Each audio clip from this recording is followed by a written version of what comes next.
If right now you're experiencing low self-esteem and low self-worth, this module is for you. It is time to break through the chains of those limiting beliefs holding you back. Right now, your brain's gonna kind of go autistic and split in half, and there's gonna be half of you who's called to your higher self, and the other half is holding you back and limiting you to your old dopamine, instant gratification habits. For a person who's an extrovert, they can't stop going out at night. They just have to have that social time every single day with their friends, and that means they're probably gonna end up drinking or smoking or staying up late, not being able to hit their wake time and have full energy for the day. For the stoner, for the guy who's too introverted, maybe it's the smoking.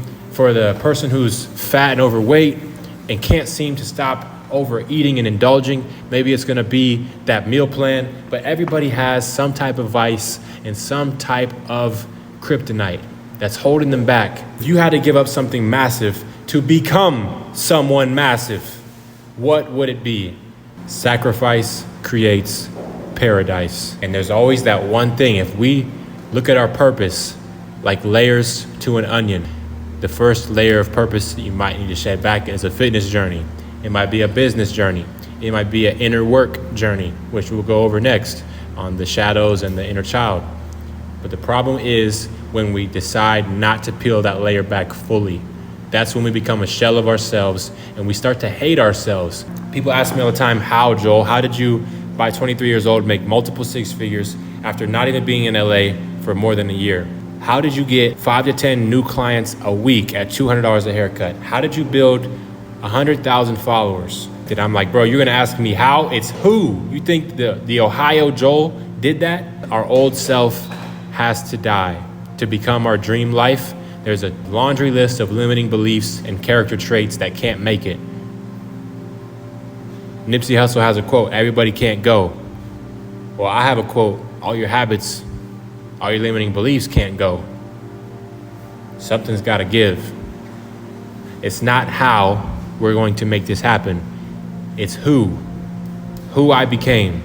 I made multiple six figures by 23 and retired by 25 by who I became after transforming. Not by staying that same Ohio Joel looking for cool hacks or tips or tricks, but by a massive sacrifice and being willing to dedicate everything to becoming my 10.0 self. In the book, The Way of the Superior Man, the beautiful thing he talks about is this layer of purpose. Once you become aware of it, you can spend time to make sure and meditate on the current layer of your purpose. And when you know in your heart and soul that you have found a soul goal, a mission, and a chapter of your life, whether it's to become a fighter, whether it's to become the best barber, to go on a fitness journey, to go on a business journey, when you know, you must dedicate 100% of your life to that calling. And my favorite quote, to progress again, man must remake himself.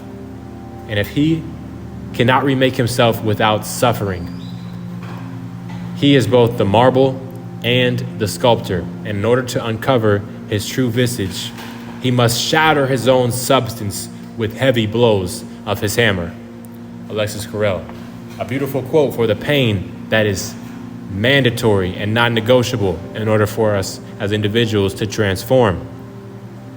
A fitness journey will require massive suffering and pain, both in the kitchen as well as in the weight room.